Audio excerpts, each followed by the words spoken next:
বহু সময় বহি আছে নেকি আপোনালোক? বহুত সময় বহি আছে। খং উঠিছেগে নেকি ইমান দেৰি কৰিছে বুলি? মই আপোনালোক সকলোকে নমস্কাৰ জনাইছোঁ, শ্ৰদ্ধা জনাইছোঁ, চালাম জনাইছোঁ। আৰু আজি ৰাইজৰ দলৰ সভাপতি হিচাপে মই আপোনালোকৰ সন্মুখত কেইটামান কথা ক'ব খুজিছোঁ।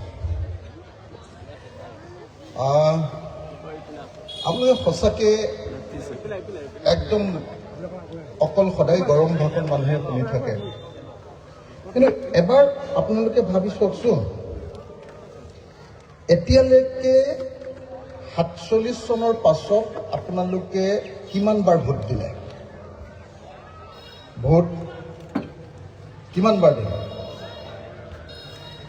এই 26 চনত ভোট দিলে আপোনালোকৰ ভোট দিয়াৰ সময় হৈ যাব 80 বছৰ। 80 বছৰ ভোট দিব আপোনালোকে। অকণমান সাংবাদিকৰ বাহিৰে বাকীখিনি আঁতৰি দিয়ক না প্লিজ। সাংবাদিক দুজনৰ বাহিৰে বাকীখিনি আঁতৰি দিয়ক, যাতে মাসকলে যাতে ডিষ্টাৰ্ব নাপায়। আৰু যিসকল সাংবাদিক আছে তেখেতসকলে যেনেকে মন যায় তেনেকে কৰিব। এতিয়া মই চিধাকে আপোনালোকক সুধিব খুজিছোঁ, ইয়াত মোৰ আই মাতৃ, বহু আমাৰ অসমীয়া খিলঞ্জীয়া আই মাতৃক দেখিবলৈ পাইছোঁ, তেখেতসকলকো সুধিব খুজিছোঁ। আৰু মুছলমান সংখ্যালঘু আই মাতৃসকলকো মই সুধিব খুজিছোঁ। আৰু আমাৰ সকলো ৰাইজক মই এবাৰ সুধিব খুজিছোঁ, যোৱা 80 বছৰ ভোট দি আপোনালোকে যিখিনি পালে সেইখিনিক লৈ আপোনালোক সন্তুষ্ট নে? মই অলপ ভাবিবৰ কাৰণে আপোনালোকক কৈছোঁ সঁচাকৈ। যোৱা 80 বছৰ আপোনালোকে ভোট দি এতিয়ালৈকে যিখিনি পালে সেইখিনিক লৈ আপোনালোক সন্তুষ্ট হয় নে নহয়? নহয়। কেতিয়াবা কংগ্ৰেছক ভোট দিলে আপোনালোকে, কেতিয়াবা আপোনালোকে এজিপিক ভোট দিলে, কেতিয়াবা আপোনালোকে জনতা দলক ভোট দিলে, কেতিয়াবা আপোনালোকে বিজেপিক ভোট দিলে, কেতিয়াবা আপোনালোকে CPI বা CPM বা HUCI এই আটাইবিলাক পাৰ্টিক ভোট দিলে। ভাৰতত আৰু পাৰ্টি চাবলৈ বাকী নাই আৰু সব পাৰ্টিকে আপোনালোকে ভোট দি চালে। সঁচাকে আমাৰ মূল কামকেইটা হ'ল নে নাই বাৰু? হ'ল নে নাই? আপোনালোকে ইয়াত থকা সব মানুহে নিজৰ নিজৰ মুখখন চুই চাওক, দেখিব যে প্ৰত্যেকজন মানুহৰ চেহেৰা দুখীয়া মানুহৰ চেহেৰা। এনে মিছা কথা কৈ লাভ নাই, অসমৰ মানুহৰ চেহেৰা দুখীয়া মানুহৰ চেহেৰা। আজিৰ দিনটোত ভাৰতবৰ্ষৰ ভিতৰত অসম আটাইতকৈ দুখীয়াৰ ভিতৰত 4 নম্বৰত। আজিৰ দিনটো গোটেই ভাৰতবৰ্ষৰ মানুহ জীয়াই থাকে 72 বছৰ, আমি জীয়াই থাকো 67 বছৰ 6 মাহ। অসমীয়া কোন কম জীয়াই থাকে? কোন কমকে জীয়াই থাকে? সেইবিলাক মানুহ কমকে জীয়াই থাকে যিবিলাকৰ কষ্ট বেছি, যিবিলাকে বেছি কষ্ট কৰি খাব লাগে, খোৱা বোৱা বেয়া, টেনশ্যনত জীৱনটো গৈছে, সিহঁতি কমকে জীয়াই থাকে। হয়নে নহয়? আৰু আমি অসমীয়া মানুহ ভাৰতবৰ্ষৰ ভিতৰতে কমকে জীয়াই থকাৰ ভিতৰত আমি 2 নম্বৰত।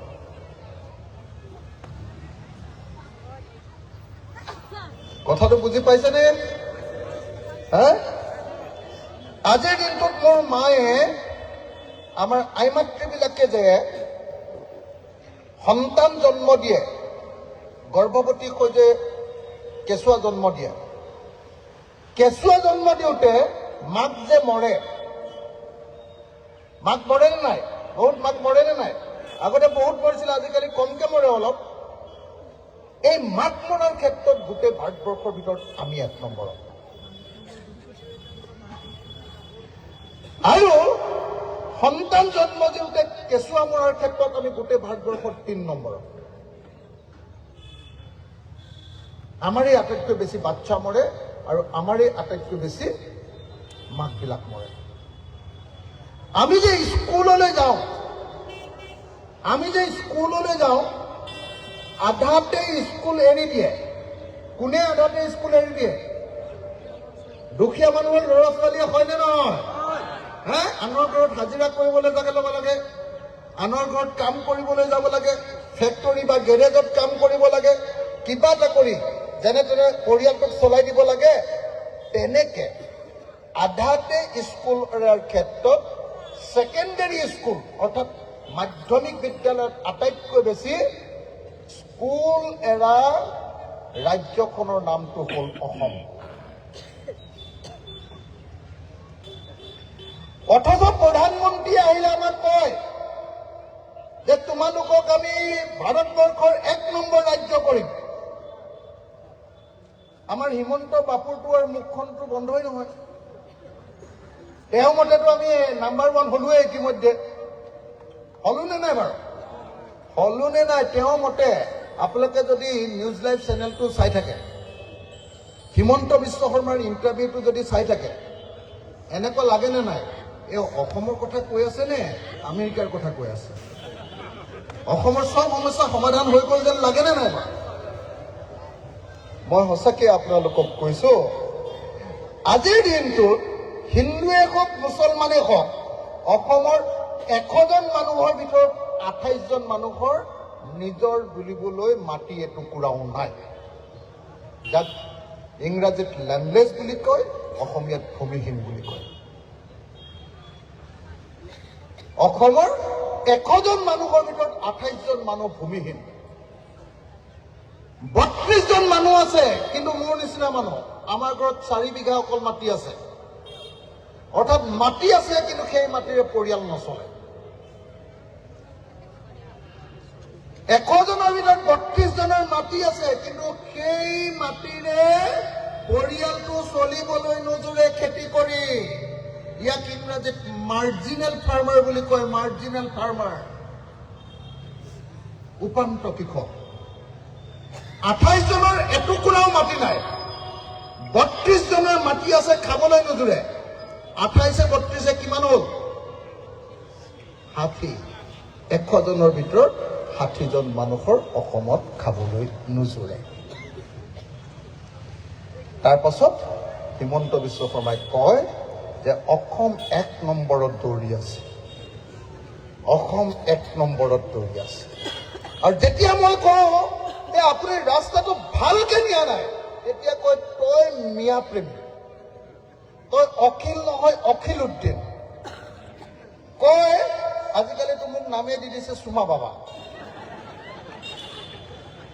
হয়নে নহয়? হা? মই আপোনালোকৰ ভিতৰত চিধা চিধিকে ক'বলৈ আহিছো, মোৰ কাৰণে হিন্দু, মুছলমান, খ্ৰীষ্টান, জৈন, বৌদ্ধ, শিখতকে মোৰ কাৰণে আটাইতকৈ ইম্পৰ্টেণ্ট বস্তুটো হ'ল মানুহ। মোৰ হিন্দু মানুহো ভালকে খাবলৈ পোৱা নাই, অসমৰ মুছলমান মানুহকেও ভালকে খাবলৈ পোৱা নাই। আৰু খাবলৈ নোপোৱাৰ কাৰণে হিন্দু বা মুছলমান কোনো জগৰীয়া নহয়, খাবলৈ নোপোৱাৰ কাৰণে জগৰীয়া হ'ল এই চৰকাৰ গঠন কৰা ৰাজনৈতিক দলবোৰ। আৰু সেই কথাটো মই কওঁ কাৰণে মোক চবেই শত্ৰু বুলি ভাবে, মোক চবেই ভাবে যে ই অকল আমাক গালি পাৰিবলৈহে জন্ম হ'ব, এনেকে বুলি মোক চবেই দম দিয়ে। মই কিন্তু আপোনালোকক সঁচাকৈ ক'বলৈ আহিছো, প্ৰত্যেকজন মানুহক মই জানো যে ধিং সমষ্টিত এতিয়া অসমীয়া খিলঞ্জীয়া মানুহ বহুত কম আছে আৰু তেওঁলোকে ভয়ে ভয়েও থাকিব লাগে। মই কিন্তু এনেকুৱা এখন বনাবৰ কাৰণে অসম এখন বনাবৰ কাৰণে ঘূৰি ফুৰিছোঁ যে ধিং সমষ্টিত থকা অসমীয়া ভাষী মানুহে ভয়ত থাকিব নালাগিব আৰু নগাঁৱত থকা মুছলমান মানুহজনেও ভয়ত থাকিব নালাগিব। কি ক'লো কিবা বুজি পালেনে? কথাটো কি ক'লো বুজি পালেনে? যে ধৰ্মটো কোনে কি কৰিছে সেইবোৰ দৰকাৰ নাই। ধৰ্মটো নিজৰ ঘৰত, নামঘৰত বা মছজিদত হওক। কোনে কি ড্ৰেছ পিন্ধিছে মোৰ সেইটোৰ কোনো প্ৰয়োজন নাই। মোৰ মায়ে উৰণি লৈ, মোৰ মাৰ এতিয়া বুঢ়া হৈ গৈছে, 93 বছৰ, 93 বছৰ, তাৰ পাছতো মায়ে উৰণি লৈ থাকে। তেনেকে মুছলমান মহিলা এগৰাকীয়ে কি লৈ থাকে? এখন হিজাব এখন লৈ থাকে, হয়নে নহয়? এইটোৰ ওপৰত কোনেও হাত দিব নাপায়। মই উৰণি ল'ম নে মই হিজাব ল'ম? মই গাহৰি মাংস খাম নে মই গৰু মাংস খাম? মই হিন্দু ধৰ্ম কৰিম নে মুছলমান ধৰ্ম কৰিম? এইটো মোৰ নিজৰ চইচ, মই নিজে সিদ্ধান্ত ল'ম। কিন্তু চৰকাৰৰ কামটো হ'ল হিন্দুৱে হওক বা মুছলমানে হওক প্ৰত্যেকজন মানুহে ভালকে খাবলৈ পাইছে নে নাই সেই হিচাপটো লোৱাৰ দায়িত্বটো হ'ল চৰকাৰৰ। এতিয়া যিটো হিচাপ কৰিব লাগে সেইটো চৰকাৰে নকৰে। কৰে কোনটো? হিন্দু মুছলমান, হিন্দু মুছলমান, হিন্দু মুছলমান, হিন্দু মুছলমান। আৰে ভাই কিমান শুনি থাকে? তোমালোকে নজনা মানুহবিলাকৰ সন্মুখত এইবিলাক কৈ থাকিব পাৰা, কিন্তু মইতো গোটেই পৃথিৱীখন দেখি শুনি পঢ়া শুনা কৰি কটন কলেজৰ জেনেৰেল ছেক্ৰেটাৰী আহিছিলোঁ। অসমৰ ভিতৰতে এটা চোকা ল'ৰা আছিলোঁ, পঢ়া শুনা। হিমন্ত বিশ্ব শৰ্মাই চাগে জীৱনত এখনো ভাল কিতাপ আজিলৈকে পঢ়িয়ে পোৱা নাই। মই গোটেই জীৱনটো অকল কিতাপ পঢ়িয়ে কটাইছোঁ। মই এই গোটেইবিলাক চাই এটা সিদ্ধান্ত লৈছোঁ যে নহ'ব, অসমখন আমি এনেকে হিন্দু মুছলমান কৰি থাকিলে নহ'ব। আমি হিন্দু মুছলমান খ্ৰীষ্টান জৈন বৌদ্ধ শিখ ইছাই যিমান ধৰ্মৰ মানুহ আছে চবে লগ লাগি কেইটামান বস্তু আমি আদায় কৰি ল'ব লাগিব। কেইটামান বস্তু, সেইকেইটা কথা মই আপোনালোকৰ সন্মুখত ক'বৰ কাৰণে আজি আগবাঢ়ি গৈছোঁ।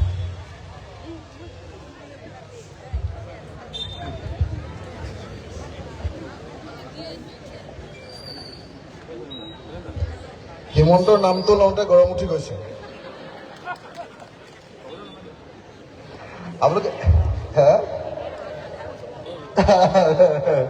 আপোনালোকে আমনি লাগিছে নেকি? নাই লগা? মই আৰম্ভ কৰিছোঁ আৰু মই 10-15 মিনিট সময় ল'ম দেই আপোনালোকৰ লগত, আৰু মই 10-15 মিনিট সময় কথা পাতিম। যদি আমনি লাগে কৈ দিব, তেতিয়া মই আকৌ বন্ধ কৰি দিম। এতিয়া প্ৰথম কথাটো হ'ল,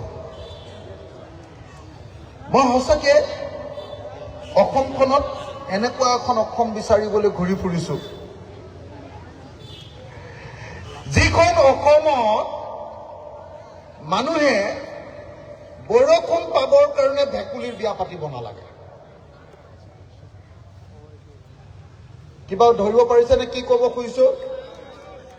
হয়নে নহয়? মই এনেকুৱা এখন অসম বনাবৰ কাৰণে ঘূৰি ফুৰিছোঁ ৰাইজ, যিখন অসমত খেতি হোৱা নাই, কঠীয়া পাৰিব নোৱাৰে, গতিকে বৰষুণ দিবৰ কাৰণে ভেকুলীৰ বিয়া পাতিছে অসমৰ মানুহে। পৃথিৱীত কোনো জাতিয়ে এতিয়া ভেকুলীৰ বিয়া নাপাতে, অকল অসমীয়াই পাতে। ভেকুলীৰ বিয়া পাতিলে সঁচাকে বৰষুণ হ'ব নেকি? হ'ব নেকি? নহয়। বৰষুণ কেনেকে হয়? বৰষুণ হোৱাৰ নিয়মটো হ'ল এই যে ৰ'দটো দিছে, এই ৰ'দটোত পানী গৰম হ'ব। ক'ৰ পানী? পথাৰৰ পানী, পুখুৰীৰ পানী, নদীৰ পানী, বিলৰ পানী, সাগৰৰ পানী, মহাসাগৰৰ পানী, হ্ৰদৰ পানী। এই পানীটো যেতিয়া গৰম হৈ হ'ব, তেতিয়া পানী গৰম হ'লে কি হয়? ভাপ হয়নে নহয়? আৰু ভাপ হলে কি হয়, আপুনি কেটলিটো পানীটো গৰম হওঁতে চাহ বনাবৰ কাৰণে পানীটো গৰম কৰোঁতে ভাপ হৈ উৰি যায় নে নাই পানীটো? ভাপ হলে পাতল হৈ যায় পানীটো, তেতিয়া ওপৰলৈ উৰি উৰি এনেকে গৈ থাকে।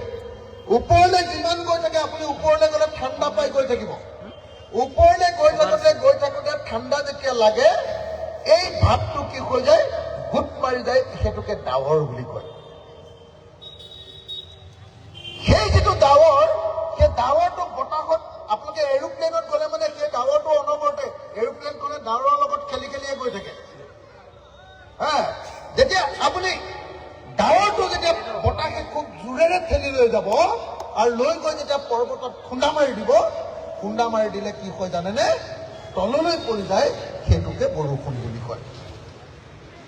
এতিয়া মোক কওকচোন, ভেকুলীৰ বিয়া পাতিলে পথাৰৰ পানী উতলিবনে নাই? বুজি পাইছেনে নাই মই কি কৈছো? ভেকুলীৰ বিয়া পাতিলে পথাৰৰ পানী উতলিবনে নাই? উতলিব নেকি? কেতিয়াও নুতলে। এইটো হ'ল অন্ধবিশ্বাস। এই অন্ধবিশ্বাস কোনে মানি লয়?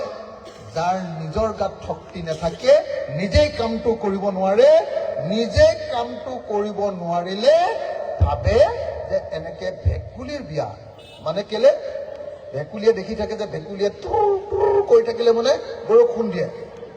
মানুহবিলাকে ভাবে যে ভেকুলীয়ে তুৰতুৰাই দিলে কাৰণে বৰষুণটো দিলে। সেইটো নহয়, বৰষুণটো দিবৰ সময়ত ভেকুলীয়ে তুৰতুৰাই, আমাৰ পানী আহি আছে, আমাৰ পানী আহি আছে। কথাটো বুজিছে নাই? এতিয়া সেইটোকে কি কৰে, অসমীয়া মানুহে যেতিয়া নিজৰ পথাৰত পানী নাপায়, তেতিয়া কি কৰে, সেই সময়খিনিত অতি স্পষ্টকে তেওঁলোকে একো কৰিব নোৱাৰি উপায়হীন হৈ ভেকুলীৰ বিয়া পাতে। মই অসমখনত এনেকুৱা অৱস্থা আনিব খোজো যে যিদিনা আমি চৰকাৰলৈ যাম, ৰাইজৰ দল, অখিল গগৈ যিদিনা চৰকাৰৰ অংশীদাৰ হ'ব, সেই দিনটোৰ পৰা 5 বছৰৰ ভিতৰত মই অসমৰ সকলো পথাৰত চৰকাৰৰ তৰফৰ পৰা বিনামূলীয়াকৈ সকলো পথাৰৰ খেতিয়ককে পানীৰ যোগান ধৰিব খোজো। এইটো হিন্দুও পাব, এইটো মুছলমানেও পাব, এইটো খ্ৰীষ্টানেও পাব, এইটো শিখেও পাব, এইটো জৈনেও পাব, আন সকলোবিলাকে পাব। আজিলৈকে আপোনালোকে কেতিয়াবা কোনোবা ৰাজনীতি কৰা মানুহ কাৰোবাৰ মুখত আপোনালোকে আজিলৈকে শুনিছে নেকি? কোনোবাই শুনিছে নেকি? মোক এই কথা কওক যে আমাক ভোট দিয়ক, আমি আপোনালোকৰ পথাৰত পানী দিম। শুনিছে নেকি? আমি শুনিছো, আমাক ভোট দিয়ক, নহলে মুছলমানে হিন্দুক কাটিব। আমি শুনিছো যে মুছলমান আমাদের AIDF-ক ভোট দিয়ক, নহলে হিন্দুৱে খাই পেলাব। হয়নে? সেইকাৰণে মই চিধা চিধিকে কওঁ, মোক বেয়া পায় মানুহে, মই চিধা চিধিকে কওঁ যে মুছলমান সাম্প্ৰদায়িক মৌলবাদী দলটোৰ নাম AIDF আৰু হিন্দু সাম্প্ৰদায়িক মৌলবাদী দলটোৰ নাম বিজেপি। আৰু এই দুইটা দলকে যেতিয়ালৈকে আমি ব্ৰহ্মপুত্ৰত দলিয়াই দিব নোৱাৰিম, তেতিয়ালৈকে অসমীয়া জাতিৰ কেতিয়াও মুক্তি নাই। মই এইটোকে কওঁ, আৰু এইটো ক'লে মোক খুব বেয়া পায়।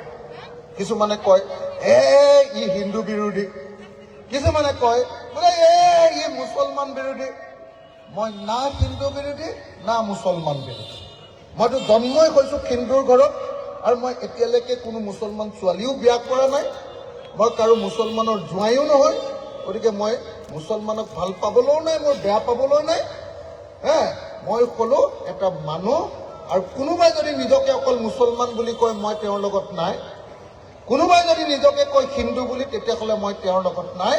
কিন্তু কোনোবাই যদি কয় যে মই মানুহ, মই অসমীয়া, তেতিয়াহ'লে মোৰ জীৱনটো দি হলেও মই তেওঁৰ লগত আছো। কথাটো আপোনালোকে ধৰিব পাৰিছেনে বাৰু? সঁচাকে ধৰিব পাৰিছেনে নাই? যদি পাৰিছে তেতিয়াহ'লে অসমৰ কিবা এটা হ'ব, নহ'লে হিন্দু মুছলমানৰ খেলা কৰি থাকোঁতে 80টা বছৰ গ'ল, আৰু এনেকুৱা 80টা বছৰ কেইবাবাৰো যাব, তাৰ পাছতো আমাৰ ল'ৰা ছোৱালীবিলাক দুখীয়া হৈ থাকে। এতিয়া দুখীয়া হ'ব নে ধনী হ'ব, চইচটো আপোনালোকৰ। বিজেপি কৰি থাকিলে হিন্দু মুছলমান, AIDF কৰি থাকিলেও হিন্দু মুছলমান। সেইকাৰণে মই চিধাকে আপোনালোকক ক'বলৈ আহিছো, 2026 চনটোক অসমৰ পৰা ধৰ্মীয় সাম্প্ৰদায়িক দলক বিদায় দিয়াৰ বছৰ। বুজি পালেনে? 2026 চনৰ নিৰ্বাচনটো হওক অসমৰ পৰা হিন্দু মুছলমান যি ধৰ্মীয় সাম্প্ৰদায়িক দল আছে, এই আটাইবিলাক দলক অসমৰ পৰা বিদায় দিয়াৰ বছৰ হৈ যাওক। মই আশা প্ৰকাশ কৰি আপোনালোকৰ ওচৰলৈ আহিছো যে 2026 চনত হিন্দু সাম্প্ৰদায়িক মৌলবাদী দলৰ চৰ্দাৰ হিমন্ত বিশ্ব শৰ্মা আৰু মুছলমান সাম্প্ৰদায়িক মৌলবাদী দলৰ চৰ্দাৰ অজৰুদ্দিন আজমল, এই দুইজনকে আমি সকলোৱে মিলি ব্ৰহ্মপুত্ৰত দলিয়াই দিব পাৰিম। মই সেইকাৰণে সদায় ধেমালি কৰি কৈ থাকো, বোলো একেখন চকীতে এইবাৰ ইলেকশ্যনত প্ৰথমতে হিমন্ত বিশ্ব শৰ্মাক বহুৱাম, হিমন্ত বিশ্ব শৰ্মাক বহুৱাম, তাৰ ওপৰতে বদৰুদ্দিন আজমলক বহুৱাই দিম তেওঁৰ কোচতে। বদৰুদ্দিন আজমলৰ ৱেটো বেছি, হিমন্তই তাতে কেকাই যাবগে। তাৰপাছত দুইজনকে আমি গামোচাৰে বান্ধিম চকীৰ সৈতে। তাৰপিছত এফালে মুছলমান এফালে হিন্দু, চবে ধৰিম, ধৰি লৈ এনেকে এনেকে কৰি খেললো সেইচাত কৰি দুইজনকে ব্ৰহ্মপুত্ৰলৈ দলিয়াই দিম। মই ধেমালি কৰি কৰি কৈ থাকো। আৰু এনেকে উঠুৱাই দিলে যদি দুইটাই গৈ বাংলাদেশ পাই যাব, আৰু দুইটাই গৈ বাংলাদেশতে হিন্দু মুছলমানৰ ৰাজনীতি কৰি থাকক, অসমখন আমাক খালী কৰি দিয়ক। শান্তি লাগেনে না? শান্তি লাগেনে না? মই একদম স্পষ্ট ভাষাত ক'বলৈ আহিছো, ঢিঙত সংখ্যালঘু অসমীয়া, ঢিঙত মুছলমান সংখ্যাগুৰু। মনত ৰাখিব, ঢিঙত থকা সংখ্যালঘু অসমীয়াই আপোনালোকৰ ওচৰত নিজকে নিৰাপদ বুলি ভাবিব পাৰিব লাগিব। কথাটো বুজি পাইছেনে আপোনালোকে? যদি ইয়াত এজনো অসমীয়া মানুহে ভয় খায়, অসমীয়া খিলঞ্জীয়া মানুহে যদি ভয় খায় মুছলমান মানুহৰ পৰা, তেতিয়াহ'লে জানিব যে আপোনালোক ভাল মানুহ, আপোনালোক সাম্প্ৰদায়িক। আৰু য'ত মুছলমান মানুহ কমকে আছে, হিন্দু মানুহ বেছিকে আছে, সেই অঞ্চলত যদি হিন্দু মানুহৰ কাৰণে যদি মুছলমানে ভয় খায়, তেতিয়াহ'লে বুজিব লাগিব যে সেই হিন্দু মানুহবিলাক বেয়া মানুহ। কথাটো বুজিলে নে নাই? কথাটো বুজিলে নে নাই? বুজিছে নে নাই? মই স্পষ্টকে কোৱা মানুহ, মোক কোনোবাই ভাল পালেও মই আছো, বেয়া পালেও মই আছো। মোক ভোট নিদিওঁ বুলি ক'লেও হ'ব, ভোট দিম বুলি ক'লেও হ'ব। মই কোনো মিছামিছি কথাত নাই, মই খোলা খুলি কথাত আছো যে অসমখন যদি বচাব লাগে, প্ৰথম অসমৰ পৰা হিন্দু মুছলমানৰ ৰাজনীতি নাইকিয়া কৰিব লাগে। এনেকুৱা এখন অসম হ'ব লাগিব যে মুছলমান মানুহ এজনে টুপি পিন্ধি আছে, দাড়ি আছে, মুছলমান মহিলা এগৰাকীয়ে হিজাব পিন্ধি আছে, কিন্তু ঢিঙৰ পৰা বাছত যাবলৈ, গুৱাহাটীলৈ যাবলৈ তেওঁ ভয় নালাগে। ৰাস্তাতে RSS বা বিজেপিয়ে বা বজৰং দলে মাৰিব বুলি কোনেও ভয় খাব নালাগে, তেনেকুৱা এখন অসম আমাক লাগে। লাগেনে নাই? লাগেনে নাই? আপোনালোকে ঢিঙৰ পৰা গুৱাহাটীলৈ যাবলৈ এই হিজাবখন পিন্ধি বা এই দাড়িকেইডাল বা এই টুপিটো লৈ ভয় কৰে নে নকৰে? বিজেপি অহাৰ পাছত ভয় কৰে নে নকৰে? কৰে নে নকৰে? ঠিক তেনেকে ঢিঙত থকা অসমীয়া মানুহবিলাকেও ভয় কৰে যে মুছলমান মানুহে আমাক, বহুত বেছি মুছলমান আছে, এওঁলোকে আমাৰ হিন্দু অসমীয়া খিলঞ্জীয়া পৰিয়ালকেইটাত কেতিয়াবা দিগদাৰ কৰিব নেকি? কথাটো বুজি পাইছেনে নাই? এনে বুজি পাইছো বুলি ক'লে নহ'ব। আপোনালোকৰ মুছলমান মানুহে ইয়াত থকা হিন্দু খিলঞ্জীয়া অসমীয়া পৰিয়ালকেইটাক আশ্বস্ত কৰিব পাৰিব লাগিব এইকেইখন গাঁও যে আমি আছো ভাইসকল, তোমালোকে নিশ্চিন্ত মনে নিজৰ মতে থাকা, কোনেও তোমালোকক বিস্তাৰ কৰিব নোৱাৰে। হয়নে নহয়? হয়নে নহয়? ঠিক তেনেকে প্ৰত্যেকজন অসমীয়াই এইটো নিশ্চিন্ত কৰি দিব লাগিব যে কোনোবাই টুপি যদি পিন্ধি আছে, দাড়িও যদি লগাই আছে আৰু হিজাবো যদি লগাই আছে, সেইটো হ'ল তেওঁলোকৰ নিজৰ ধৰ্ম মতে চলা নিয়ম, আৰু সেইটো ক্ষেত্ৰত কোনো অসমীয়াই তেওঁলোকক মাৰপিট কৰিব নালাগে, তেওঁলোকক তেওঁলোকৰ মতে চলিবলৈ দিব লাগে। হয়নে নহয়? হয়নে নহয়? মোৰ পাকঘৰত গাহৰি মাংস খাম নে অন্য কিবা মাংস খাম, সেইটো মই সিদ্ধান্ত ল'ম। মুছলমান মানুহজনে তেওঁলোকৰ নিজৰ পাকঘৰত গৌ মাংস খাব নে ছাগলী মাংস খাব, সেই সিদ্ধান্ত তেওঁ ল'ব। হিমন্ত বিশ্ব শৰ্মাৰ কোনো অধিকাৰ নাই যে তই আমুকে খাব পাৰিবি বুলি ক'ব। কথাটো আপোনালোকে বুজিছেনে? কিন্তু লগে লগে এইটো কথাও সঁচা যে যেতিয়া আপোনালোকে গৰু মাংস কাটিব, তেতিয়া যাতে ওচৰৰ হিন্দু পৰিয়াল এটাই ডিষ্টাৰ্ব নাপায়, তেনেকুৱাকে আপোনালোকে কামটো কৰিব লাগে। কথাটো বুজি পালেনে নাই? বুজি পাইছেনে নাই? এই ভালকে মতা নাই মানুহবিলাকে। মহিলাবিলাকে এনেকে অসমীয়াত বেছি খৰকে ক'লে বুজি নাপায় নেকি? পায়নে নাপায়? পাই যদি কিহৰে তললে মূৰ কৰি আছে? কিহৰ ভয় খায়? মোৰ নিচিনা মানুহটো থাকিলে ভয় খায় নেকি? মই দেখিছেনে নাই মই হিমন্তকে দলি মাৰি দিম বুলি কওঁ? দেখিছেনে নাই আপোনালোকে? অসম বিধানসভাত মোক কেতিয়াবা চাইনে নাই? চাইনে নাই? চাইনে নাই? হিমন্ত বিশ্ব শৰ্মা অসমৰ মুখ্যমন্ত্ৰী। মই যেনে তেনে লেটেং পেটেংকে হোৱা এটা MLA, মাত্ৰ এটা MLA। তেওঁলোকৰ 80টামান MLA একেলগতে থাকে, মই অকলে থাকো। হিমন্ত বিশ্ব শৰ্মা একেবাৰে আগফালে লেফ্টৰ চিটটোত এনেকে দমদমাই বহি থাকে, মোক একদম লাষ্টৰ সোঁফালৰ চিটটোত দিছে, লাষ্টৰটোত।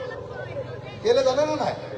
যদি অখিলেতো দিগদাৰ কৰিব, তাক যাতে পুলিচে চুচুৰাই ফটকে লৈ যাব পাৰে। জানেনে নাই আপোনালোকে? জানেনে নাই? আৰু যেতিয়া মই বিধানসভাত থাকো, হিমন্তৰ বুকুখন এনেকে এনেকে এনেকে কঁপি থাকে। জানেনে না? বেলেগ কোনো কাম নাই আৰু হিমন্ত আৰু মই যদি থাকো, সেইফালে হিমন্ত, এইফালে অখিল, মাজত থকাকেইটা এনে চাইহে থাকে। সঁচাকে চাইনে নেচায় আপোনালোকে? চাইনে নেচায়? চাইনে নেচায়? যুঁজ বাগৰ বিলাক চাইনে নাই? যুঁজ বাগৰ বিলাক চাইনে নাই? মই কেনেকে দবাই দিওঁ নহয়। মোৰ যুদ্ধ কৰাৰ কৌশলটো মই এটা, সিহঁতৰ 80টা। তাত মই কেনেকে বগৰাম মই ৰৈহে থাকো যুদ্ধ কৰিব কাৰণে। আৰু সদায় বগৰাই দিওঁ মই। সদায় বগৰাই দিওঁ। হিমন্ত মাথাটো গৰম কৰি দি জিতি কথা কৈ দিয়ে, তেতিয়া আমি জিকি যাওঁ যুদ্ধখন। আপোনালোকে চাইনে নেচাই মই নাজানো। চাইনে নেচাই? মই হলো অসমৰ আটাইতকৈ যুঁজাৰু মানুহ। যুঁজ কৰা মানুহ, কালে পৃথিৱীত ভয় নকৰা মানুহ। গতিকে মই আপোনালোকক অতি স্পষ্টকে কৈ দিছো, এইবাৰ যদি অসমৰ ৰাইজ মোৰ লগত থাকে, তেতিয়াহ'লে এইবাৰ হিমন্তক অসমৰ পৰা খেদা যাব। একদম খেদা যাব। মই হিমন্ত বিশ্ব শৰ্মাক কৈ দিছো যে তুমি অসমখন যেনেকে চলাব খুজিছা, মানুহ এটা পুলিচে ধৰিলে, ৰাতিয়ে গুলি মাৰি পেলালে। এইটো ভাল কথা নহয়। আমাৰ সংবিধানে কৈছে যে প্ৰথমতে বিচাৰ, তাৰ পাছত মাৰিব। হয়নে? এই যে হিমন্তই 80টা মানুহক কেনেকে গুলিয়াই মাৰি দিলে, মই হিমন্ত বিশ্বক কৈছো, ৰবা, তুমিতো মানুহক ভয় খুৱাই ৰাখিব খুজিছা, তুমি যিদিনা মুখ্যমন্ত্ৰী পদৰ পৰা যাবা, মই 24 ঘণ্টাৰ ভিতৰত তোমাৰ ওপৰত কেছ দিম। তুমি 80টা মানুহক যে এনেকে গুলিয়াই মাৰি দিলা, তাৰপিছত তোমাকো মই জেলত ভৰাই দিম। আৰু মোৰ বাহিৰে বেলেগে আৰু এইটো ক'বলৈ সাহস নাই আৰু অসমত, হয়নে নহয়? হয়নে নহয়? মোৰ বাহিৰে আৰু এনেকুৱা অসমত কোনো জন্ম হোৱা নাই যাক হিমন্তকে জেলত ভৰাই দিম টুকু বুলি কৈ দিব পৰা মানুহ। মই কাকো কেয়াৰ নকৰোঁ, মোৰ একোৱেই নাই, পাবলৈও নাই, হেৰুৱাবলৈও নাই। মোক সেইদিনা দম দিছিলে হিমন্ত বিশ্বই বিধানসভাত, বোলে তোৰ উৎপাত বেছি হৈছে। আপুনি বুলি কৈছে বাৰু বিধানসভাত, আপোনাৰ উৎপাত বেছি হৈছে, আপুনি বোলে গোটেই আন্দোলন কৰি মানুহ গুলি খুৱাই মাৰিছে, আপোনাৰ কাৰণে মানুহ মৰিবলগীয়া হৈছে, এনেকে মোক পুৰা দম দিছে এদিনা যোৱা লাষ্ট বিধানসভা। মই বোলো হয় নেকি, মই ৰৈহে আছো, মোক গালি পাৰি আছে, মই ৰৈ আছো। মই তেতিয়া সুধিলো ঠিক আছে, মোৰ আন্দোলনত বাৰু 4-5জন মানুহক পুলিচে গুলিয়াই মাৰিছে, কিন্তু আপুনিতো নিজেই পিষ্টল লৈ গৈ উজান বজাৰৰ মানৱেন্দ্ৰ শৰ্মা নামৰ মানুহটোক গুলিয়াই মাৰি দিলে। বিধানসভাত কৈ আছো, বিধানসভা মই কৈ আছো যে আপোনাৰ মানৱেন্দ্ৰ শৰ্মানে মনত আছেনে নাই? তেওঁ কৈছে মনত আছে, তেওঁ কৈছে মনত আছে। মই কলো মানৱেন্দ্ৰ শৰ্মা বোলা মানুহজনক আপুনি কিয় মাৰিলে? তেওঁ তেতিয়া বেচ বেছিয়ে দিছে আৰু তেওঁক মই তেনেকে ধৰিছো। মই কৈছো যে আপুনি মানৱেন্দ্ৰ শৰ্মাক হত্যা কৰি আপুনি জেলত আছিলে 3 মাহ, আৰু এই যে গুলিয়াইছিলে পিষ্টলটো মই থকা হোষ্টেলটোত আপুনি লুকুৱাই ৰাখিছিলে আমাৰ শৰ্মা নামৰ আমাৰ ৰান্ধনীজনৰ গাৰুৰ তলত আপুনি লুকুৱাই ৰাখিছিলে, মনত আছেনে নাই? মই এনেকে বুলি মই বোলো শৰ্মা দাক লৈ আহিম নেকি ইয়ালে? আপোনাৰ পিষ্টলটো ক'ত থৈছিলে কৈ দিবহি আকৌ, এনেকে বুলি দম দিলো। মোৰ বাহিৰে আৰু পৃথিৱীত কোনো এনেকে দম দিব নোৱাৰে। তাৰপিছত মোক ক'লে বোলে তই বেছি উৎপাত কৰিছ, তই আকৌ জেলত যাবি। মই ক'লো এতিয়ালৈকে 36 বাৰ জেল গলো, কংগ্ৰেছে মোক পঠিয়ালে 20 বাৰ জেল, বিজেপিয়ে পঠিয়ালে মোক 16 বাৰ জেল, মুঠতে মই 36 বাৰ জেল গলো। কিন্তু 36 বাৰ জেল যোৱাৰ পাছতো এবাৰো মোক পুলিচে পিটিব পৰা নাই, কাৰণ মই অসমত দপদপাই অকল আন্দোলনৰ কাৰণেহে জেল গৈছো। কিন্তু আপুনি যে আলফাৰ নামত পইচা তুলিছিলে আমাৰ চানমাৰী ইঞ্জিনিয়াৰ দাসৰ ঘৰক, তেতিয়া যে আপোনাক পুলিচে ধৰি নিছিলে, ধৰি নি চানমাৰীৰ লকআপত আপোনাৰ চব কাপোৰ কানি খুলি অকল আণ্ডাৰৱেৰ পিন্ধাই আপোনাক যে ৰাম পিটন দিছিলে, মনত আছেনে নাই? এনেকে মই তেনেকে কৈ দিওঁ, মই ভয় চয় নকৰো। এতিয়া একদম মোক মাৰিবলৈ খেদি আহিছে সিহঁতৰ বিধায়কবিলাকে। মইতো এনেকে বুকু পাতি ৰৈ আছো, বিধানসভাততো কোনেও কাকো মাৰিব নোৱাৰে, নিয়মৰ বাহিৰত এইবিলাক। মই এনেকে বুকু পাতি ৰৈ আছো, মই পৃথিৱীত কাকো ভয় নকৰো। সেইকাৰণে মই আপোনালোকক কৈছো, চিধা চিধি কথা ক'বলৈ আহিছো, অলপ মুছলমানটো কমাও, অসমীয়াটো বহাও, মানুহটো বহাও। আৰু হিন্দু মানুহবিলাক যিবিলাকে একো খুব যে হেৰি পিন্ধি থাকে, মই তেওঁলোককো কওঁ সদায় এই হিন্দুটো কমাও। মই তেওঁলোকক মুছলমানক যেনেকে কওঁ হিন্দুকো কওঁ তেনেকে। চব মানুহটো বহাও, আৰু মানুহ বহাই আমি অসমত একেলগতে অসম এখন চলাবৰ কাৰণে সিদ্ধান্ত লওঁ আহক। মই কিন্তু এটা কথা স্পষ্টকে কৈ দিছো দেই, অসম চুক্তি অনুসৰি 1971 চনৰ পাছত যদি কোনোবা মানুহ অসমলৈ আহিছে, সেয়া বাংলাদেশী হিন্দুৱে হওক, সেয়া বাংলাদেশী মুছলমানেই হওক, 71 চনৰ পাছত অহা সকলো মানুহকে অসমৰ পৰা খেদি দিয়া হ'ব। কাৰোবাৰ আপত্তি আছে নেকি? মই মুছলমান ৰাইজক সুধিছো, 1971 চনৰ পাছত বাংলাদেশৰ পৰা যদিহে বিদেশী নাগৰিক অসমলৈ আহিছে, আমি এবাৰ চৰকাৰ কৰিলে NRC-খন ধুনীয়াকে বনাম। NRC-খন বনাই কোন বাংলাদেশৰ পৰা 71 চনৰ আগত আহিছে, কোন পিছত আহিছে, কোন বেলেগ দেশৰ পৰা আগত আহিছে, কোন পিছত আহিছে, সববিলাক বস্তু আমি উলিয়াই পেলাম। উলিয়াই পেলাৰ পাছত 71 চনৰ আগতে অহা মানুহবিলাকক সবকে নেশ্যনেল আইডেণ্টিটি কাৰ্ড দি দিম, যাতে ভাৰতৰ ক'তো কোনেও ডিষ্টাৰ্ব কৰিব নোৱাৰে।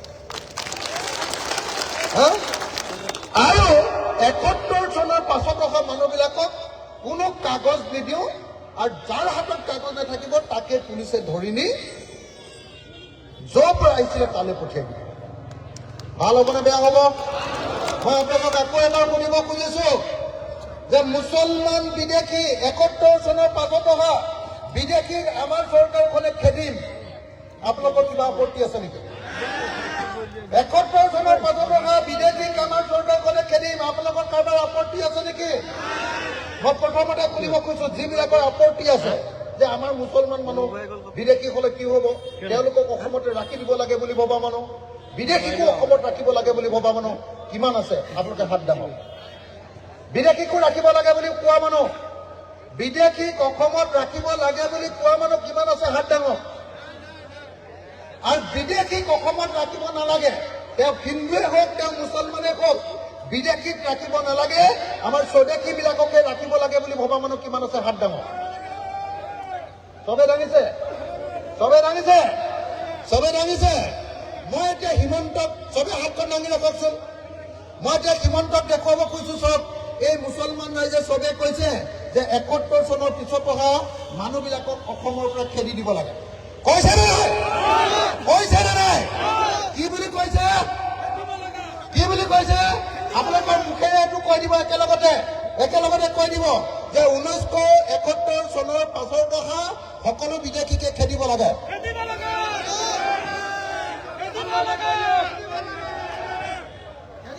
নাই লাগে নে নাই?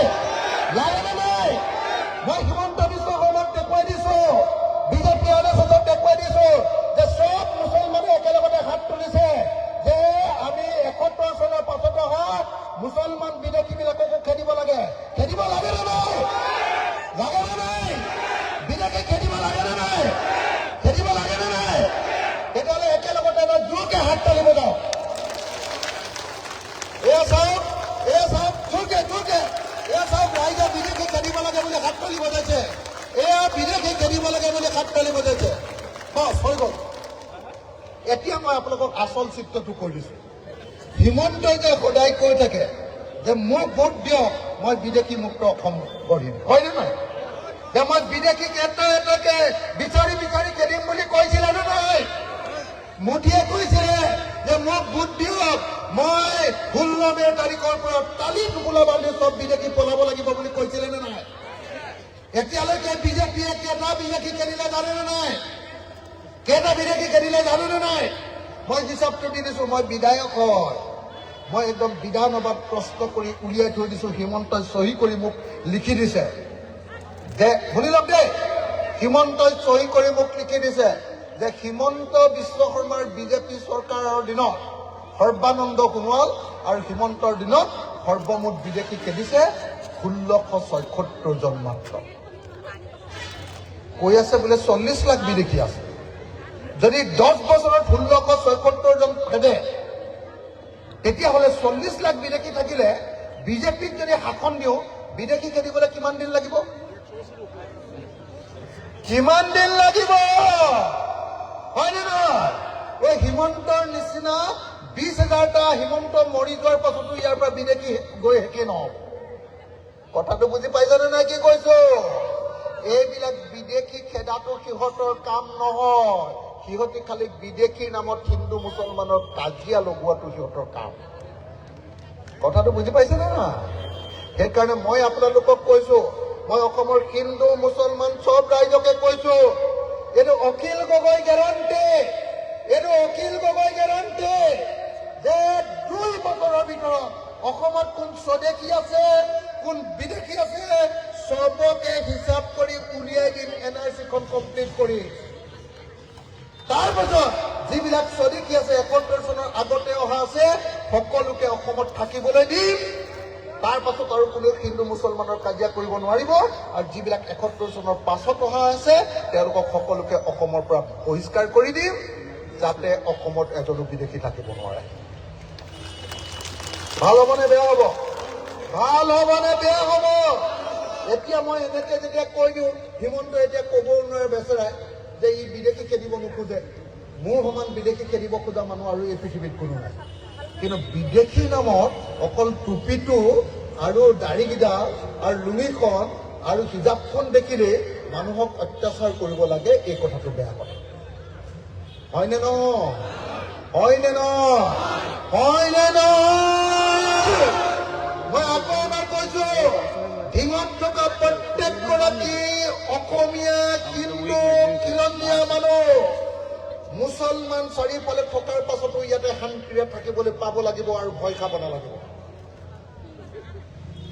বুজি পালে? বুজি পালে? যেতিয়া আপোনালোকক মই কৈ দিলো দেই, এইবাৰ ঢিঙৰ পৰা আমি ইয়াক ইলেকশ্যন খেলাব খুজিছো, জানেনে নাই? জানেনে নাই? ইয়াক চিনি পায়নে নাই? পায়নে নাই? মই ইয়াক একদম স্পষ্টকৈ কৈ দিছো, ইয়াক মই দায়িত্ব দিছো যে ঢিঙত থকা এটাও অসমীয়া খিলঞ্জীয়া পৰিয়ালে কেতিয়াও মুছলমান পৰিয়ালৰ পৰা বিস্তাৰ পাব নালাগিব। আপোনালোকৰ কিবা আপত্তি আছে নেকি? আপত্তি আছে নেকি? আপত্তি আছে নেকি? আৰু মই দায়িত্ব লৈছো ইয়াৰ লগত যে ঢিঙৰ পৰা যোৱা কোনো মুছলমান মানুহে অসমত এনেই ক'তো মাৰ খাব নালাগে। মই সেইটো দায়িত্ব লৈছো। কিন্তু মই স্পষ্টকে কৈ দিছো ৰে, বেয়া পাই লাভ নাই মোৰ লগত। ঢিঙত অসমীয়া খিলঞ্জীয়া মানুহ সংখ্যালঘু, তেওঁলোকক যদি কোনোবাই ডিষ্টাৰ্ব কৰে, মই কিন্তু তেনেকুৱা কোনোবাই যদি ডিষ্টাৰ্ব কৰে, মই কিন্তু তেতিয়া শুদাই নেৰোঁ। মই সহজ মানুহ নহয় আকৌ দেই, মই ধৰিলে কিমানতকৈ ওপৰত খোলাখুলিকে কৈ দিছো। কিন্তু মই হিমন্তকো কৈ দিছো যে ঢিঙৰ পৰা এজন স্বদেশী মুছলমানে দাড়িকেইডাল লৈ গ'ল বুলিয়ে, লগত টুপি দি গ'ল বুলিয়ে তোমালোকৰ বিজেপি RSS যদি নগাঁৱত মাৰপিট কৰে, তেতিয়াহ'লে তোমালোককো শান্তিত থাকিবলগীয়া নহ'ব। হয়নে নহয়? এইটোৱে আচলতে হ'ব লাগেনে নাই বাৰু? হ'ব লাগেনে নাই? মই এতিয়া মুছলমানৰ পক্ষ ললো নে হিন্দুৰ পক্ষ ললো? মই কাৰ পক্ষ ললো? মই সাংবাদিক উপস্থিত, সাংবাদিক শ্ৰদ্ধেয় সাংবাদিকসকলক সুধিব খুজিছো, মোৰ ইয়াত ক'ৰবাত মুছলমান গোন্ধাইছে নেকি? মোৰ ইয়াত ক'ৰবাত হিন্দু গোন্ধাইছে নেকি? মোৰ ইয়াত মানুহ আৰু অসমীয়াৰ বাহিৰে বেলেগ ক'তো গোন্ধ নাপায়। হয়নে? মই তেনেকুৱা এখন অসম গঢ়িব খোজো, আৰু তেনেকুৱা এখন অসম গঢ়াৰ ক্ষেত্ৰত যদি কোনোবাই উল্টা চিধা কৰে, তেতিয়াহ'লে তাক মই ব্ৰহ্মপুত্ৰত দলিয়াই পেলাব। হ'ব। এতিয়া যদি চৰকাৰ গঠন কৰিব পাৰো, আমি ৰাইজৰ কাৰণে কি কৰিম? এতিয়া মই হিন্দু মুছলমান নকওঁ দেই, ইমান দেৰি হিন্দু মুছলমান একলগ হ'ব লাগে কৈ থাকিলো। এতিয়া মই মানুহৰ কথা কওঁ। মই যদি চৰকাৰ গঠন কৰিব পাৰো, কেতিয়াবা চৰকাৰলৈ আহিব পাৰো ৰাইজৰ দল চৰকাৰলৈ আহিলে 1 নম্বৰ কথা, 2 বছৰৰ ভিতৰত সকলো খেতিয়ককে মাটিৰ পট্টা প্ৰদান কৰি শেষ কৰি দিয়া হ'ব। 2 মানুহ বুলি কৰিব গ'লে বিদেশী এটাই নাপাব, আকৌ মই কৈ দিলো, আগতে কৈ থৈছো, সেইকাৰণে মই এতিয়াও ৰিপিট কৰি থকা নাই। 2 যদি আমি চৰকাৰ গঠন কৰো, 5 বছৰৰ ভিতৰত অসমত এখনো পথাৰ এনেকে পৰি থাকিবলৈ নিদিওঁ য'ত পানী নাথাকিব, য'ত বছৰত 3 বাৰ খেতি নহ'ব। প্ৰত্যেকখন পথাৰত বছৰত 3 বাৰ খেতি কৰিবৰ কাৰণে চৰকাৰৰ পৰা বিনামূলীয়াকৈ পানী দিয়া হ'ব। আৰু যদি নিজে কোনোবাই পাম্প লগাই পানী তোলে, তেতিয়াহ'লে ইলেক্ট্ৰিচিটিৰ বিলটো বা ডিজেলৰ খৰচটো সেই খেতিয়কজনক ফ্ৰী কৰি দিয়া হ'ব। ভাল হ'বনে বেয়া হ'ব? আকৌ ইলেক্ট্ৰিচিটি খৰচ কৰি দিয়াৰ পাছত যদি মানুহজনে যদি ঘৰত তেওঁলোকে লেবাৰ লগাই কওক বা ঘৰত যদি 3 বাৰ খেতি কৰে, 3 বাৰ বছৰত অতি কমেও যদি 3 বাৰ খেতি কৰে, তেতিয়াহ'লে খাজনাটো ফ্ৰী কৰি দিয়া হ'ব। হাত চাপৰি মাৰিলে নহ'ব। যদি খেতি নকৰি পথাৰডৰা পেলাই থয়, তেতিয়া খাজনা 3 গুণ বঢ়াই দিয়া হ'ব। মই অলপ পাগলা মানুহ, মনত ৰাখিব।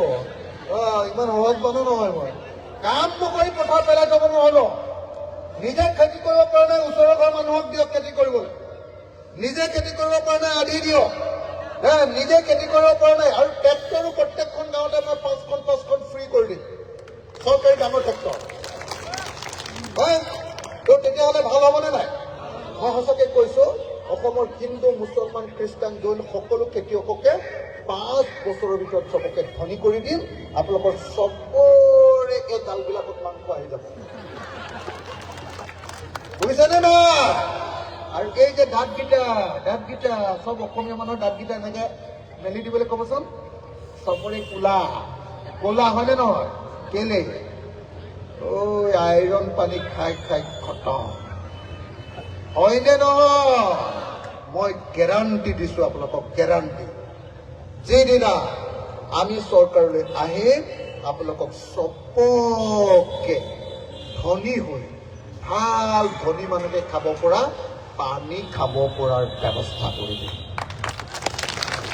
মই 2 নম্বৰ কি কাম কৰিম জানেনে নাই 3 নম্বৰ 1 নম্বৰ কলো সকলোকে মাটিৰ পট্টা 2 নম্বৰ কলো যে খেতিয়কবিলাকৰ কাৰণে বছৰত 3বাৰ খেতি কৰিব পৰাৰ কাৰণে ব্যৱস্থা 3 নম্বৰ খেতিয়কবিলাকে যিবিলাক বস্তু উৎপাদন কৰিব যেনেকে এবাৰ বিজেপি চৰকাৰৰ দিনত ধান কিনি লৈছে নে নাই ঠিক তেনেকে আপোনালোকে উৎপাদন কৰা ধান সৰিয়হ মাহ মৰাপাত যিমান বস্তু বিলাহী পাচলি যিমান বস্তু আপোনালোকে উৎপাদন কৰিব হয় চৰকাৰে আমি বেছি দাম দি আচল দাম দি হয় চৰকাৰে আপোনালোকৰ পৰা কিনি ল'ম যাতে কোনো খেতিয়কে কম দামত বস্তু বিক্ৰী কৰিবলগীয়া নহয় বা ৰাস্তাত পেলাই দিবলগীয়া নহয় আৰু দ্বিতীয় যদি কিনি নলওঁ অধিক দামত যদি কোনোবাই কিনিব খোজে বেপাৰীবিলাকক কিনিবলৈ সুবিধা কৰি দিয়া হ'ব কিন্তু কম দামত যদি ঠগি লৈ বেপাৰীয়ে যদি খেতিয়কক কম দামত ধান বস্তু কিনে তেতিয়াহ'লে সেই বেপাৰীটোকো জেলত ভৰাই দিয়া হ'ব ভাল হ'বনে বেয়া হ'ব ভাল হ'বনে বেয়া হ'ব মই একদম আপোনালোকক একচুৱেলি প্ৰত্যেকজন অসমীয়াক ধনী কৰিব পৰা কথাকেইটা কৈ আছো যদি বুজি নাপায় আৰু অসমীয়া জাতি কেতিয়াও ধনী নহয় আৰু জীৱনত এনেকে হিন্দু মুছলমান কাজিয়া লাগি থাকিব লাগিব মইতো মোৰ দিনত কোনোবাই হিন্দু মুছলমান কাজিয়া কৰিলে মই লগে লগে আৰ্মি নমাই দিম আৰু ৰাম পিটন দি ঠাণ্ডা কৰি দিম দুইটা পক্ষ মোৰ দিনত একো নহ'ব হিন্দু মুছলমানৰ কাজিয়া নহ'ব হিন্দু মুছলমানৰ জীৱনত কাজিয়া নহ'ব যদি মুছলমানে হিন্দুক মাৰে সিও মৰিলে হিন্দুৱে মুছলমানক মাৰিলে সিও মৰিলে সেইটো নহ'ব সবে শান্তিপূৰ্ণভাৱে থাকিব লাগিব কোনেও কাকো অন্যায় কৰিব নোৱাৰিব এতিয়া মই আপোনালোকক কৈ দিলো যে 4 নম্বৰ যিটো কাম কৰিম সেইটো কি জানেনে 4 নম্বৰ মই কামটো কৰিম যে এখন গাঁৱত এটা ইণ্ডাষ্ট্ৰী সৰু সৰু ইণ্ডাষ্ট্ৰী বহুত ডাঙৰ নহয় ধৰক আমাৰ ইয়াৰ মুছলমান গাঁও এখনত বিলাহী খেতি কৰে সেই গাঁওখনত মই সৰু এটা ফেক্টৰী বনাই দিম বিলাহীৰ পৰা টপ বা জেলি বনোৱাৰ ইণ্ডাষ্ট্ৰী ধৰক আমাৰ অসমীয়া খিৰঞ্জীয়া গাঁওখনত বেছিকে ভীমকল গছ আছে মই ভীমকলৰ পৰা বেবী ফুড বনোৱাৰ ইণ্ডাষ্ট্ৰী এটা বনাই দিম গাঁওখনত বুজি পালেনে কিবা বুজি পালেনে এতিয়া গাঁওখনৰ মানুহে মোক ফলটো দিব লাগিব ঘৰ এটা মোক দিব লাগিব সেইটো গাঁওখনে দিব মই গাঁওখনৰ মানুহক মেচিন এটা দিম চৰকাৰৰ পৰা বুজিছেনে মই চৰকাৰৰ পৰা টেকনলজি দিম কেনেকে সেইটো বনাব লাগে কেনেকে ভীমকল বা কঁঠালৰ পৰা বেবী ফুড বনাব লাগে হৰলিক্স বা চেৰেলেক বনাব লাগে সেইটো মই দিম কিন্তু গাঁৱৰ মানুহবিলাকে তাত কাম কৰিবলৈ আহিব লাগিব পুৰুষেই হওক মহিলাই হওক ফেক্টৰীত কাম কৰিবলৈ আহিব আৰু গাঁৱৰ মানুহে কাম কৰিবলৈ আহিলে এগৰাকী মহিলা বা এজন পুৰুষক অতি কমেও এদিনৰ হাজিৰা 1000 টকাকে দি মাহেকত মই 30,000 টকা পোৱাৰ ব্যৱস্থা কৰিম কি ক'লো বুজি পালেনে সঁচাকে বুজি পালেনে নাই যদি বুজি পালে বুজি লওক 1 নম্বৰ কি কৰি দিম খেতি কৰিবৰ কাৰণে পানী দি দিলো 3 বছৰ 3বাৰ খেতি কৰিব সেইটো খেতি কৰোঁতে যিমান ধনী হ'ব হিমন্তৰ পৰা 1250 টকা ল'বলৈ আৰু পৃথিৱীৰ কোনো মানুহ নাযায় আৰু কথাটো বুজিছেনে নাই উল্টাই কি কৰিব উল্টাই হিমন্তক ক'ব এই তই সদায় খালি লুটি থাকিলি বেয়া কামে কৰিলি তই আৰু এইবিলাক গণ্ডগোল নকৰিবি আমাৰ অসমীয়াত আৰু এটা শব্দ কওঁ নে নকওঁ জানো আমি অসমীয়াত কওঁ আপোনালোকৰ পিনে নকয় বাৰু আমি কওঁ এই জহনি যোৱা গণ্ডগোল নকৰিবি এনেকে কওঁ এনেকে কওঁ তো হিমন্তক তেতিয়া অসমীয়া মানুহে ক'ব এই জহনি তই এনেকে লুটি নাথাকিবি মোৰ ঘৰত এইবাৰ খুব ধুনীয়া বৰা চাউল হৈছে যা জহনি যোৱা 1 বস্তা তাৰে খা তই দিগদাৰ কৰি নাথাকিবি আৰু মানে কি ক'লো মই অসমীয়া জাতি তেনেকৈ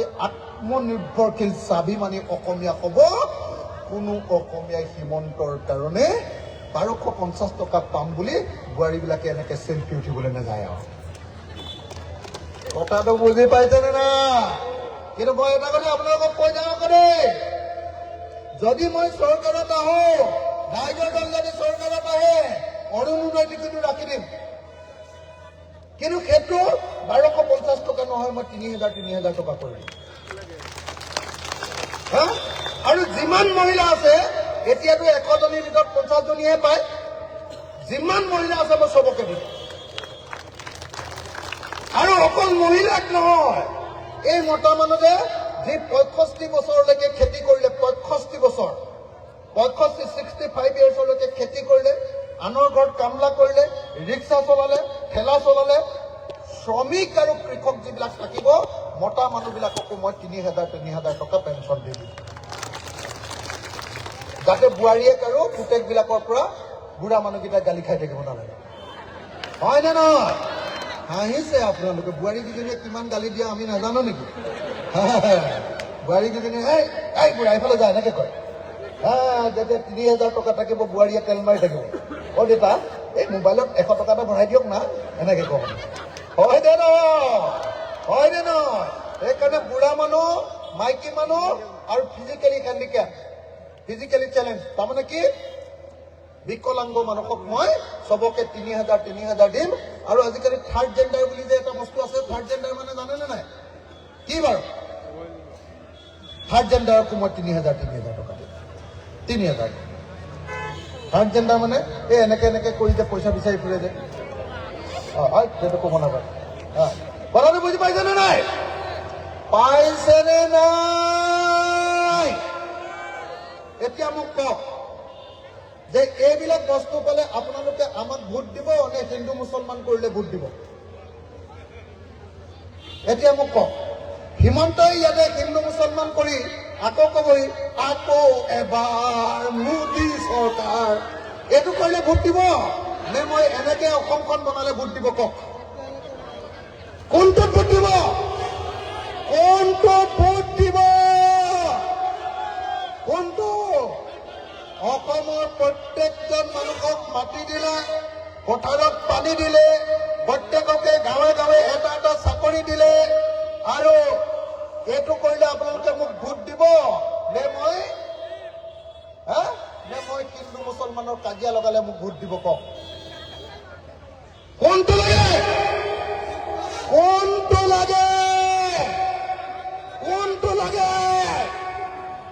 অসমখন বনাব লাগে নে নাই গতিকে এইবাৰ কাক ভোট দিব কাক ভোট দিব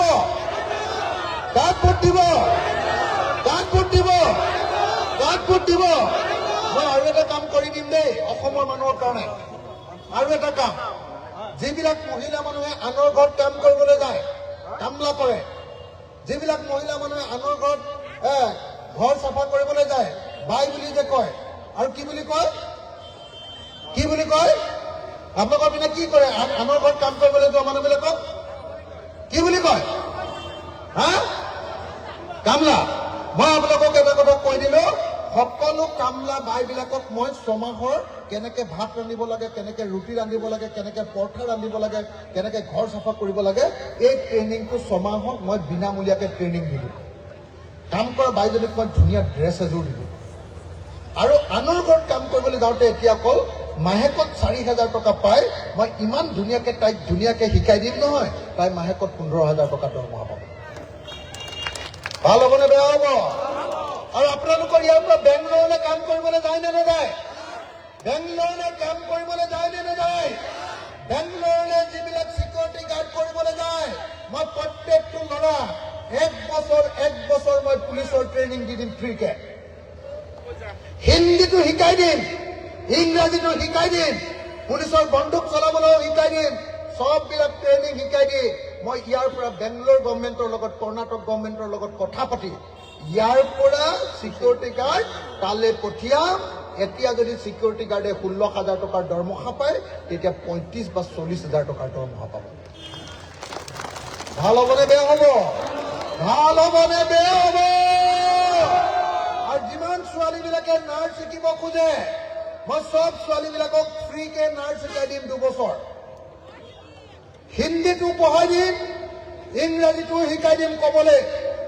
আৰু যদি জাপানলৈ যাব খোজে, বেলেগ দেশলৈ যাব খোজে, জাপানী ভাষাটো শিকাই দিম।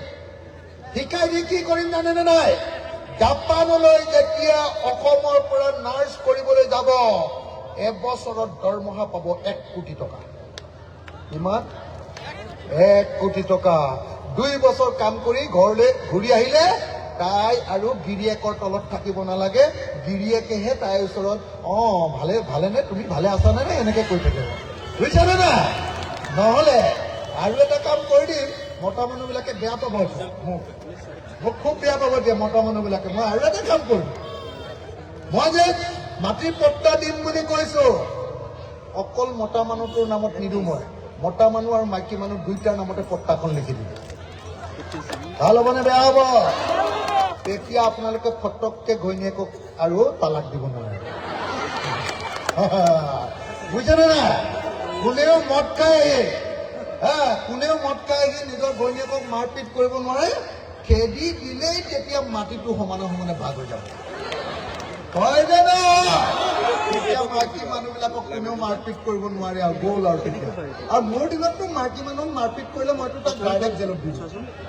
মই ডাইৰেক্ট জেলত দি দিম। আজিকালি মানুহক মাৰপিট কৰাটো নাই অন্য, হয় নে নহয়? গতিকে মই আপোনালোকক সকলোকে কবলৈ আহিছো যে এতিয়া ৰাইজৰ দলৰ চৰকাৰ লাগে নে হিমন্তৰ চৰকাৰ লাগে? অখিলক লাগে নে হিমন্তক লাগে? ভালকে আপোনালোকক অখিল গগৈক লাগে নে হিমন্ত বিশ্ব শৰ্মাক লাগে? ৰাইজৰ দল লাগে নে বিজেপি লাগে? ৰাইজৰ দল লাগে নে বিজেপি লাগে? সাম্প্ৰদায়িক দল লাগে নে ধৰ্ম নিৰপেক্ষ দল লাগে? তেতিয়াহ'লে মই সকলোকে একেলগতে এটা শ্লোগান দিবলৈ অনুৰোধ কৰিম যে এইবাৰ সাম্প্ৰদায়িকতা মুক্ত আমি অসম কৰিব খোজো।